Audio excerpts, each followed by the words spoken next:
Hello everyone, this is Nick here with What Game Now, and I apologize for the lack of uploads of late with my series. We are back, however, and we are going to be talking about some Warcaster starter boxes instead of heavy gear. We are going to begin with the Aeternus Continuum. For those of you who are not aware or have not watched any other videos in this series, this is not a review of the miniatures. This is a review of their stats on the tabletop. So, without further ado, let us begin.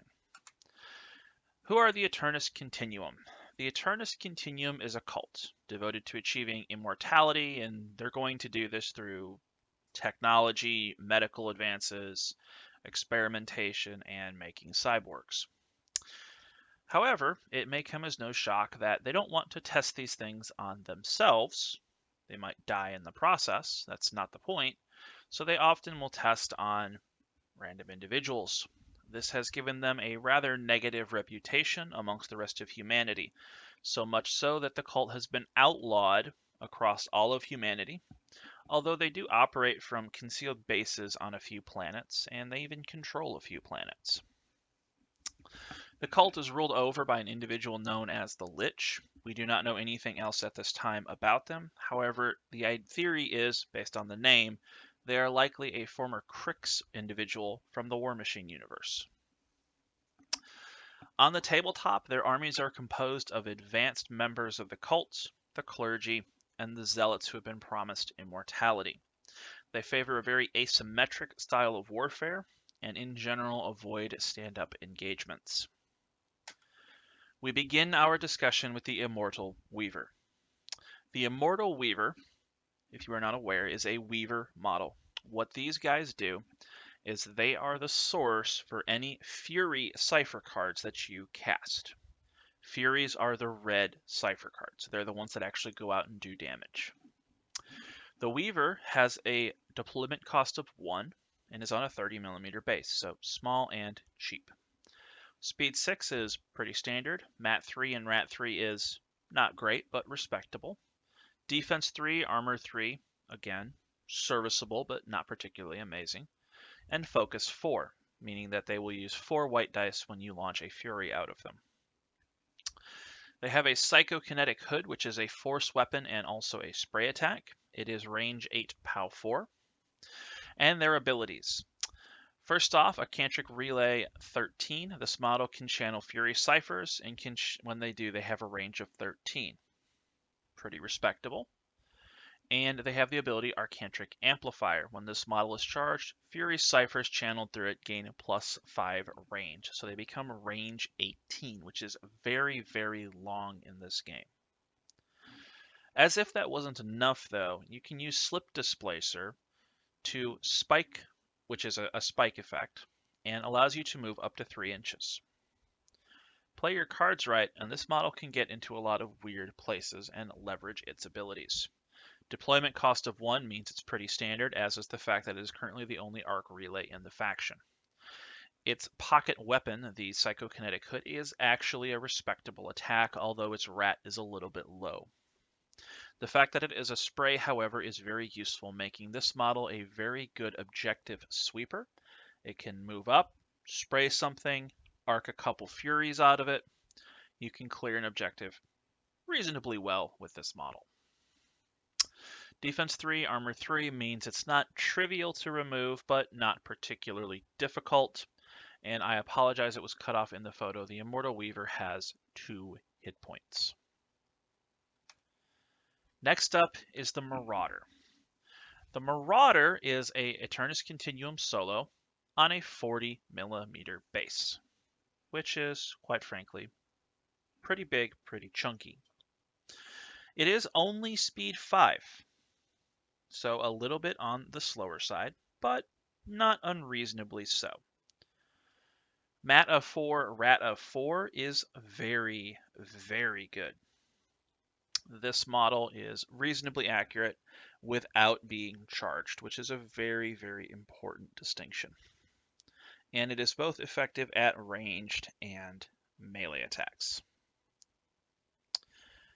Additionally, it has the Rule Weapons Expert. That's what the little crossed swords are next to the 40mm on its base, letting it make attacks with all of its weapons during its activation. So it can claw somebody and shoot somebody, all of which are, needless to say, quite good.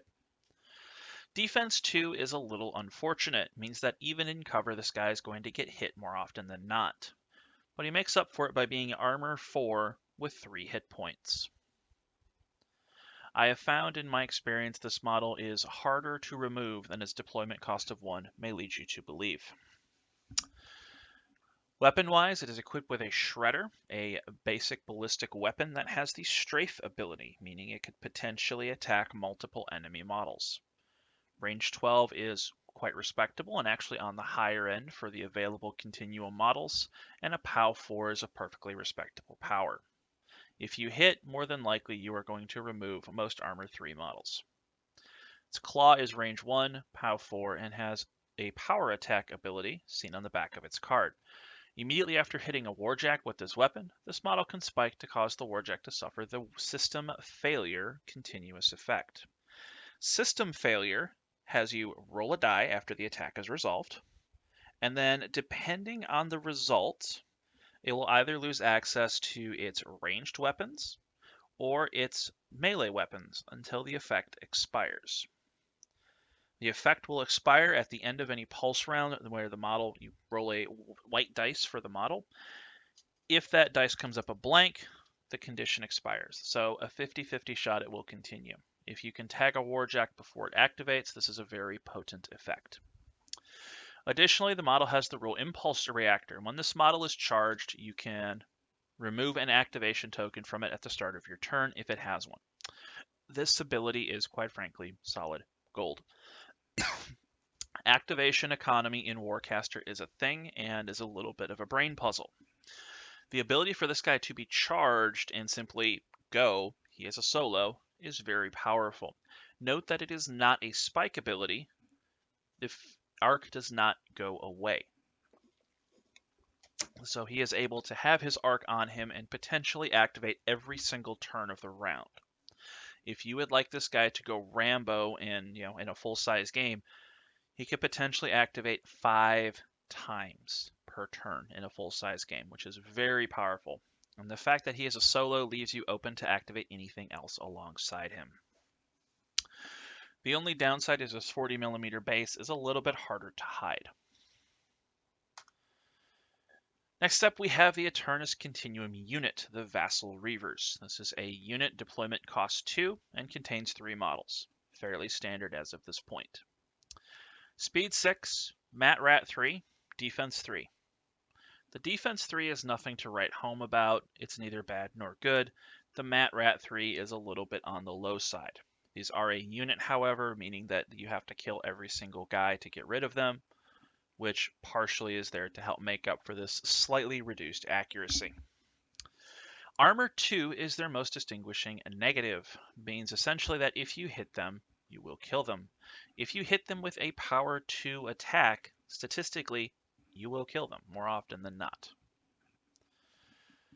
They are on a 30mm base, like all units up to this point, so they are fairly easy to hide. Weapons, they have a Nailer, which is weapon type ballistic, or damage type ballistic, range 10, POW 3. This is a passable weapon for dealing with enemy infantry. Anything heavier than that, and you want something bigger. The most interesting aspect about them, however, is their melee attack.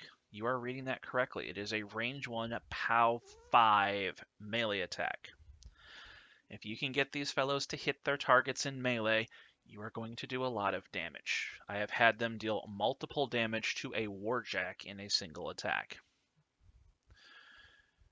Abilities-wise, they have Mimetic Cloak. While charged, it gains stealth. It cannot be targeted by attacks made by models more than 8 inches away. Very important note here is that at the skirmish size, this ability is not terribly useful. Because the table is so small, the objectives are so cramped, moving to still be on your objective and within 8 of the Vassal Reavers is not terribly difficult. In a full-size game, though, on the 4x4, this ability is actually quite powerful. Yes, there are a number of ways models can ignore stealth. A number of Warjacks have it on a Cortex. There's one of the Cipher cards lets you ignore stealth.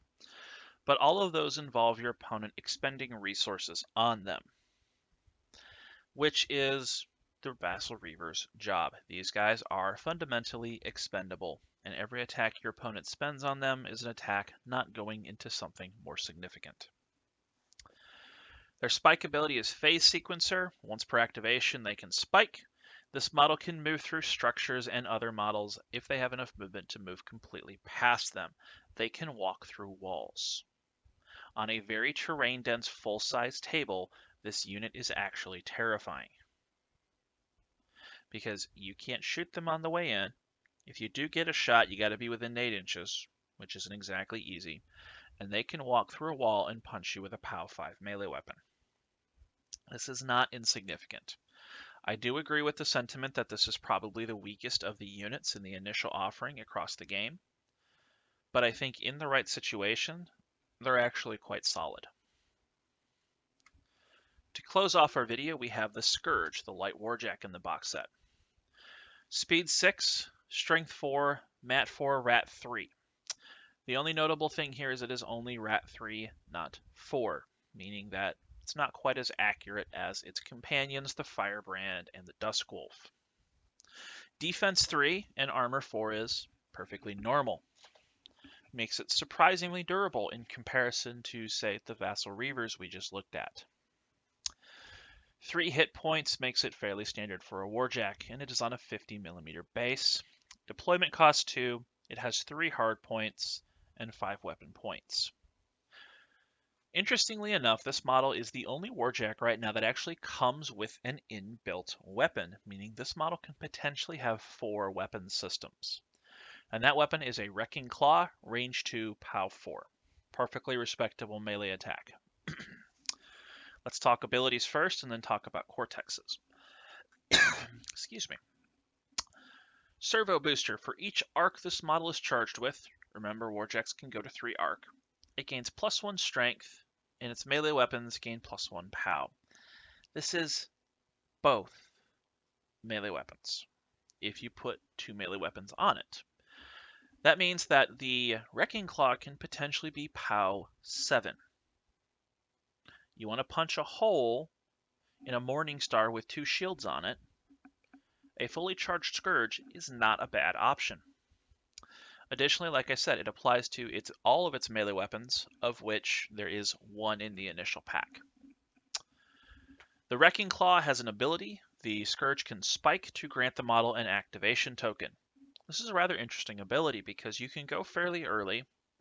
It gives the unit hit an activation token. I said model, my apologies. It is unit. You need to shut down a Jack or make your opponent expend some resources to get access to it. That's a pretty good ability. Cortexes.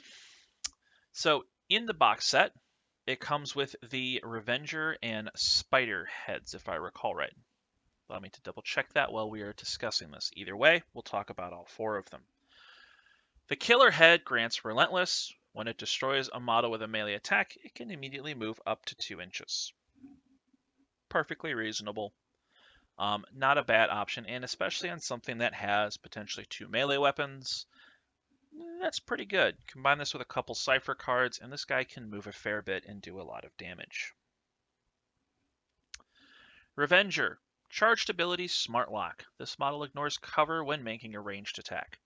This is a fairly standard Cortex you're going to see on a number of models, or at least on a number of Warjacks.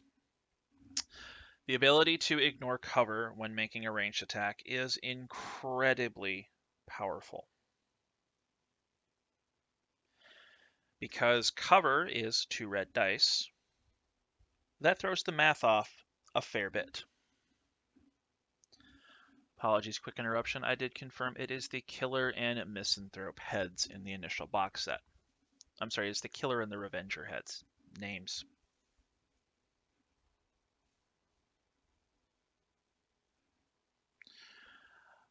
I'll update that in the comments if I correct myself later.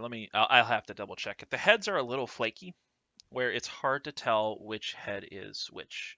Yes, I'm sorry. It is Revenger and it is Killer. The two heads that are not available in the box set, we can go ahead and talk about now since the Scourge's card is here. We will address them later on. I do plan to do a follow-up video here where I will go over the remaining Aeternus Continuum and indeed all other faction models in a similar video. Unfortunately, we need finalized rules for them. We do, however, have the head options. Misanthrope, Arc Exchange. You can charge this model with up to 1 arc at the start of its activation if it's not already charged. Additionally, you can clear any amount of arc off of it at the end of its activation. This is a rather potent ability because arc is a finite and very controlled resource. In all of our testing games, we found that managing your arc is the single hardest thing to do in the game. The ability to just hand one out and pull any number off during an activation is quite powerful. Meaning it is totally okay at the start of a turn to give this guy 1, arc exchange it up to 2, and then remove those at the end of its activation. Because it's at the end of its activation, you can then use those for a cipher. You could use those to put on a spawn gate. Lots of choices. And also it has the Entropic Field ability. It gains +3 defense against Fury attacks. I've actually found this to be fairly useful, or at least on paper. Haven't had a chance to fully test this particular head. What this lets it do is it makes it a very strong objective controller, because your opponent's option to remove it effectively becomes only models. At +3 defense, especially if it's in cover, 6 white dice and 2 red dice makes it as hard to hit as a hunter. But it's also armor 4 with 3 hit points, whereas the hunter is only armor 2 with 1. Lastly, we have the Spider Head. So the Spider Head grants Pathfinder, which lets the model move through terrain much easier at no penalty. And this model never suffers falling damage, so it can jump off of a building at no penalty. It lets this model get kind of wherever you need it to go. I will freely admit this is, at least right now, my least favorite head, but I do see some potential applications for it, especially when we start talking about the Weapon Pack B weapons. Speaking of which, this is the first wave of weapons for Aeternus Continuum, referred to as Weapon Pack A for the Scourge. It includes 5 weapons. Starting from the top left, we have the Rocket Pod. This is usable by both the Heavy and the Light, the Nemesis and the Scourge respectively. It is a shoulder hardpoint that costs 2 weapon points. It is an explosive blast weapon that is range 12 POW 4. The gun itself is quite strong. Blast is a really good ability.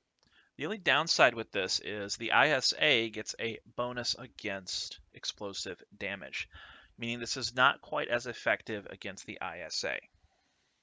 Still, it's one of my go-to weapons and one of my preferred options. Immediately below that, we have the Void Splitter. Is also usable by the Nemesis and the Scourge. This is an arm weapon that costs 1. Its ability is it can spike to make the weapon a spray attack, and the weapon itself is range 8 POW 4, so reasonable hitting power, but the ability to spike to become a spray. Now, unfortunately, that's going to cost you a bit of accuracy, but a spray attack will let you ignore cover. So the trade-off of the 1 red dice to deny your opponent 2 red dice, quite frankly, I find it worth it. This combos well with the Misanthrope head, by the way. Top center, the Force Rod, usable by the Scourge, is an arm-mounted melee weapon. It is range 2, and it is only power 3. Now remember, the Scourge is going to make that potentially power 6. So not as bad, but a lot of eggs in one basket, which may or may not be desirable depending on how you plan to play your game. All right, like I said, range 2 though. Range 2 is probably the most interesting part of that. The ability to punch something further out. Its ability is Repulsor. When this model hits a model with an equal or smaller sized base, before damage is rolled, the model is slammed 3 inches directly away. So what you can do is you can walk up, you can punch somebody, slam them away. If they run into something, even better. You're going to get a nice chunky damage roll on them, and if you slam, say, another Warjack through some infantry, those infantry are probably going to get squished, especially considering the collateral damage is equal to the POW of the weapon, which is potentially 6. Below that is the Nailer, usable only by the Scourge. It only costs 1. This is the same weapon the Vassal Reavers have. POW 3, range 10. I find this as a great filler weapon, especially if you have an available shoulder hardpoint. The Void Spitter is my preferred filler for the arm. The Nailer is the filler if I need a shoulder mount. Next up, we have the Holophage Cannon, usable by both the Scourge and the Nemesis. It is a shoulder hardpoint that is cost 3. Holophage Cannon causes corrosion damage, so if it hits you, you suffer the corrosion continuous effect, which is a -1 armor. The gun is range 14 and POW 4, but it's effectively power 5 because of corrosion. Additionally, that corrosion is very helpful because a lot of the mediocre powers on a lot of other models all of a sudden start looking a lot more attractive. That POW 7 Spike Claw on the Scourge could now potentially be effectively POW 8. And POW 8, especially if you can hit something, it's going to put a hole in it. Before we go, I want to mention a few desired loadouts for the Scourge that I find to be fairly useful. First off, Scourge with a Holophage Cannon, particularly with the Revenger head to ignore cover, allows you to put a armor debuff anywhere within 20 inches. 14-inch range, 6-inch move on the Scourge. In this case, its additional weapons are a Nailer and a Void Splitter. The Void Splitter is actually a perfectly acceptable choice. The Nailer is there effectively as filler. Alternatively, I'm also quite a fan of a version that includes 2 rocket pods. So 2 rocket pods and a Void Splitter is my usual go-to number 2, again with the ignores cover option. This just makes a good long-range platform. The rockets can do a number, and even with the ISA getting the extra dice, it's still a pretty powerful attack. Lastly, my third preferred profile is to use the Force Rod. So the Force Rod in conjunction with the Hunter Cortex to get its free 2-inch move. Back this up with a rocket pod and a Nailer, and you have a reasonable all-round Warjack that can move around a fair bit.